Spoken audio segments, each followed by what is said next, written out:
शांति वैश्य स्तंभनानि विद्येषु उच्चाटने ततः मरणान्ति संसन्ति सत्कर्माणि मनीषिणः। जय मां कामाख्या, हर हर महादेव। अभी मैंने जो श्लोक बोला इसका अर्थ ये है कि तंत्र शास्त्र में 6 कर्मों को सत्कर्म के नाम से अभिहित किया गया है और ये सत्कर्म है शांति कर्म, वशीकरण, उच्चाटन, विद्वेषण, स्तंभन और मारण। इस वीडियो में मैं सत्कर्म का कुछ विधि और सत्कर्म के बारे में कुछ आवाज़ देने का कोशिश करूंगा, लेकिन आप बिल्कुल भी इसको प्रयास ना करें क्योंकि बिना गुरु का या फिर बिना सही ज्ञान का ये करना उचित नहीं है। ये वीडियो सिर्फ जानकारी के लिए बनाया गया है।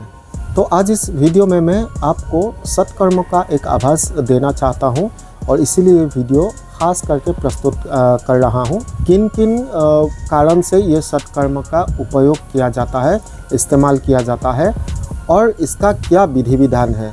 विधि विधान बहुत सारा है, इनमें से कुछ जो है गुप्त होता है, तो जो गुप्त है वो तो बता नहीं पाऊँगा, लेकिन जितना दूर तक संभव होगा मैं ये जानकारी देने के लिए प्रयास करूँगा। तो चलिए वीडियो को आगे बढ़ाता हूँ। तो सबसे पहले मैं बताऊँगा कि सत्कर्म क्या है। तो सत्कर्म कौन कौन सा है तो बता दिया। अभी सत्कर्म का अर्थ क्या है, जैसे हो गया, पहला आता है शांति कर्म। जिस कर्म के द्वारा कुकर्म का फल, कोई भी रोग या फिर कोई भी ग्रह दोष निवारण होता है, उसी कर्म को शांति कर्म बोला जाता है और ये शांति कर्म है सत्कर्मों में से सबसे पहला कर्म। इसके बाद आता है वशीकरण। तो जिस कर्म के द्वारा किसी को वश में करने का क्रिया साधन होता है, उसी कर्म को वशीकरण क्रिया बोला जाता है। इसके बाद आता है स्तंभन क्रिया। जिस क्रिया विधि के द्वारा किसी का भी प्रवृत्ति को रोध किया जाता है, उसको स्तंभन क्रिया कहा जाता है। उसके बाद आता है विद्वेषण क्रिया। जिस कर्म के द्वारा प्राणी के बीच में विद्वेष भाव का उत्पन्न किया जाता है, उसी क्रिया को या कर्म को विद्वेषण बोलते हैं। और सबसे आखिर में आता है मारण क्रिया। जिस क्रिया या कर्म के द्वारा संहार किया जाता है किसी प्राणी का, उसी कर्म को मारण बोला जाता है। तो ये जो सत्कर्म है, इसको करने से पहले इसके बारे में जो ज्ञान है संपूर्ण रूप से होना चाहिए, नहीं तो इसका कुछ गलत जो इम्पैक्ट होता है वो भुगतना पड़ता है। तंत्र शास्त्र में उल्लेख है कि किसी भी प्रकार का सत्कर्म करने से पहले आपको उस कर्म का देवता, दिक् यानी दिशा और काल का बहुत सही ज्ञान होना बहुत ही जरूरी है। और सही विधि विधान से करने के बाद ही किसी भी सत्कर्म का जो फल है वो फलीभूत होता है और उन देवी देवताओं को सही विधि विधान से पूजा अर्पण करना चाहिए और उसके बाद ही जो फल होता है वो फलीभूत होता है। जैसे कि मैंने बोला कि हर एक सत्कर्मों का अधिष्ठ देवता या फिर अधिष्ठात्री देवी होता है। तो चलिए मैं एक आभास देता हूँ कि कौन देवी या देवता किस कर्म के अधिष्ठात्री देवी या अधिष्ठ देवता है। तो सबसे पहले आता है शांति कर्म। शांति कर्म जो है, शांति कर्म का अधिष्ठात्री देवी है रति देवी। वशीकरण कर्म का अधिष्ठात्री देवी है वाणी या फिर माँ सरस्वती। उसके बाद आता है स्तंभन। स्तंभन कर्म का अधिष्ठात्री देवी है रमा देवी। उसके बाद आता है विद्वेषण कर्म। विद्वेषण कर्म का अधिष्ठात्री देवी है देवी ज्येष्ठा। और उसके बाद आता है उच्चाटन कर्म। इस कर्म का जो अधिष्ठात्री देवी है वो है माँ दुर्गा। और सबसे आखिर में आता है मारण कर्म, जिसका अधिष्ठात्री देवी है माँ काली। तो ये तो है अधिष्ठात्री देवी या अधिष्ठ देवताओं के बारे में एक छोटा सा जानकारी। इसके बाद आता है कौन सा समय में आप ये सत्कर्म करते हो, इसके बारे में भी तंत्र शास्त्र में बहुत अच्छे से उल्लेख किया गया है। सबसे पहले आता है ऋतु, यानी आप कौन सा ऋतु में कौन सा सत्कर्म आपको करना चाहिए। तो ये जो ऋतुएं है तंत्र शास्त्र में अलग तरह से वर्णित है। तो कैसे वर्णित है मैं थोड़ा सा आभास देने का कोशिश करूँगा। सबसे पहले आपको ये जानना होगा कि कौन सा समय में कौन सा ऋतु पड़ता है या फिर कल्पना किया जाता है। सूर्य उदय के बाद प्रति 10 दंड काल को एक ऋतु के हिसाब से माना जाता है तंत्र शास्त्र में। यानी कि सूरज उदय होने के बाद जो पहला 10 दंड होता है, ये एक समय का प्राचीन हिसाब है। इस प्रथम 10 दंड काल को वसंत ऋतु कल्पना किया जाता है तंत्र शास्त्र में।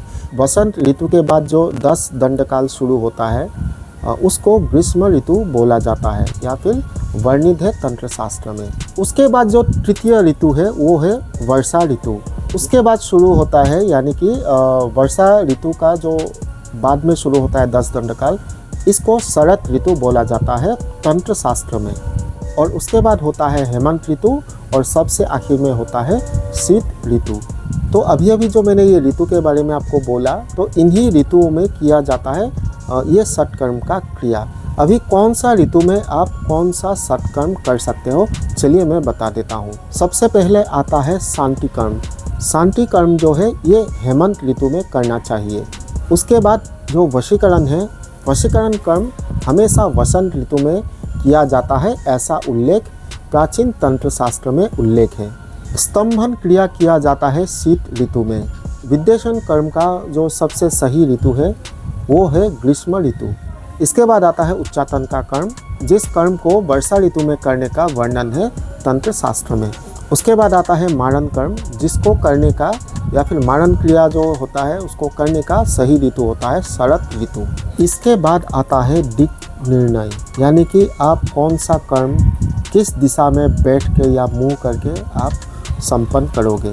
चामुंडा तंत्र में उल्लेख है कि शांति कर्म को उत्तर मुँह करके किया जाता है। इसके बाद वशीकरण का जो कर्म है उसको पूरब मुँह बैठ के किया जाता है। उसके बाद आता है स्तंभन क्रिया, जिसको पश्चिम के तरफ मुँह करके संपन्न किया जाता है। और विद्वेषण का जो कर्म है उसको दक्षिण मुँह करके किया जाता है, ऐसा तंत्र में उल्लेख है। और उसके बाद वायु कोण के तरफ मुँह करके किया जाता है उच्चाटन का कर्म। और सबसे आखिर में जो मारण कर्म है उसको नैऋत्य कोण में किया जाता है। सत्कर्म में दिक् के साथ साथ यानी कि दिशा के साथ साथ आसन का भी बहुत महत्व है। हर एक कर्म को अलग अलग आसन में बैठ के किया जाता है या फिर करना चाहिए। तो ये जो आसन है सत्कर्मों के लिए ये कुछ इस प्रकार का है। सबसे पहले आता है पद्मासन, उसके बाद स्वस्तिकासन, उसके बाद विकटासन, उसके बाद आता है कुक्कुटासन, वज्रासन और भद्रासन। तो ये 6 आसन करके किया जाता है 6 कर्म या फिर सत्कर्म। सत्कर्मों में मुद्रा का भी इस्तेमाल या फिर प्रयोग किया जाता है। पद्म मुद्रा, पाश मुद्रा, गदा मुद्रा, मुसल मुद्रा, वज्र मुद्रा और खड़ग मुद्रा, ये 6 मुद्रा से ये जो सत्कर्म का क्रिया है इसको संपन्न किया जाता है। तो इस वीडियो में मैंने प्रयास किया एक छोटा सा आभास देने के लिए सत्कर्म के बारे में, उसका जो विधि है उसके बारे में। और आखिर में इस वीडियो में मैं आपको बताना चाहूँगा कि सत्कर्म में कौन कौन सा मंत्र बीज का प्रयोग किया जाता है। तो सत्कर्म का जो मंत्र बीज है थोड़ा सा एक मैं आवाज़ देने के लिए प्रयास करता हूँ आपको। ये मंत्र कुछ इस प्रकार का है, ठोंग बोंग लोंग होंग जोंग रोंग। कुलार्णव तंत्र में ये उल्लेख है कि कोई भी सत्कर्म प्रारंभ करने से पहले 1 लाख बार यानी कि 1 लाख बार मंत्र का जप करना चाहिए। सत्कर्मों का प्रयोग जनित किसी भी दोष ना लगे या फिर कोई अनिष्ट साधन ना हो, इसके कारण से ये करना चाहिए, ऐसा कुलार्णव तंत्र में उल्लेख है। अगर सत्कर्म से पहले यानी कि सत्कर्म को प्रारंभ करने से पहले 1 लाख बार जप किया नहीं जाता है मंत्रों का, तो सत्कर्म का जो फल होता है वो निष्फल होता है, यानी कि कोई भी फल नहीं मिलेगा और इसके साथ साथ देवताओं का जो श्राप है वो प्राप्त होगा।